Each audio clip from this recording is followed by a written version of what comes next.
ইনকিলাব মঞ্চের মুখপাত্র শরীফ ওসমান হাদী হত্যাকাণ্ডের ঘটনায় মূল অভিযুক্ত ফয়সাল করিম মাসুদ ও তার স্বার্থ সংশ্লিষ্টদের ব্যাংক হিসাব লেনদেন বিশ্লেষণে ১২৭ কোটি টাকার বেশি অস্বাভাবিক লেনদেনের তথ্য পেয়েছে সিআইডি।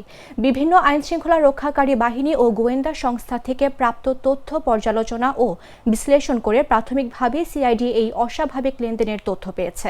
এ ঘটনায় মানি লন্ডারিং প্রতিরোধ আইনে অর্থ পাচার সংক্রান্ত অনুসন্ধান কার্যক্রম শুরু করেছে সংস্থাটি।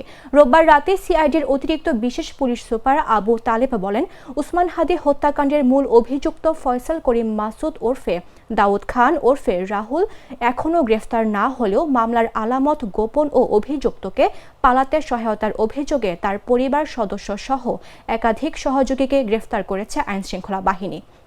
গ্রেফতার অভিযানের সময় উদ্ধার বিভিন্ন ব্যাংকের চেক বইয়ের তথ্য সিআইডি গুরুত্ব দিয়ে পর্যালোচনা ও বিশ্লেষণ শুরু করে।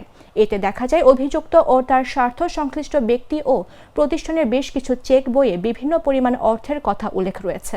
চূড়ান্ত লেনদেন সম্পন্ন না হওয়া এসব রেকর্ডের সমষ্টিগত মূল্য প্রায় ২১৮ কোটি টাকা।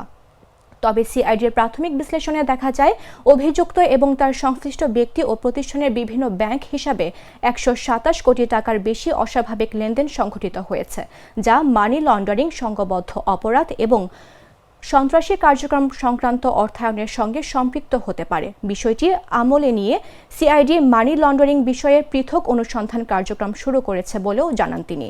এদিকে ফয়সাল করিম মাসুদের দেশ ত্যাগে নিষেধাজ্ঞার আদেশ দিয়েছে আদালত।